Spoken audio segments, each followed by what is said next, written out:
So obviously two different issues, of course. I'm thrilled that this is feeling better. I'm sure you know that that the injection is not going to last forever. We'll talk about this one first. So what we're talking about is a condition called Hallux Rigidus, which is osteoarthritis of the big toe joint. Problem is that your big toe doesn't move up enough.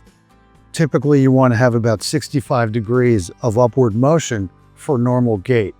You have maybe 30 degrees. And so over the years, that limited motion has caused jamming in that joint, which is why you've created this extra bone here and why the joint itself is arthritic and a lot of the cartilage in that joint is gone. That's why it hurts.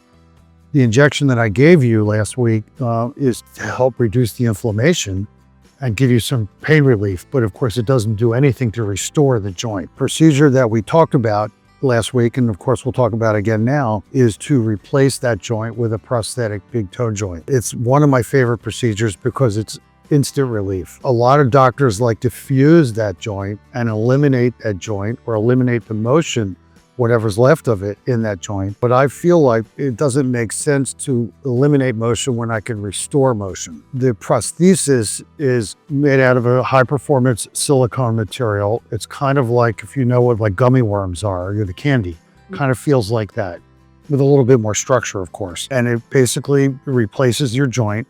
We'll be able to take your big toe, move it up probably close to 90 degrees, and then of course down. The surgery is a relatively simple surgery to undergo. It takes about 35 minutes to do. You're walking on your foot immediately after the surgery. You're in a surgical post-op shoe for roughly 2 to 2.5 weeks, and then you can transition back into tennis shoes. And then from there, as you go forward, regular shoes and so forth.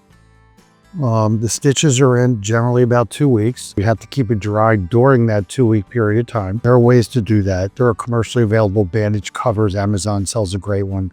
And you just put it on, get in the shower, and the bandage will stay dry. More information on that later.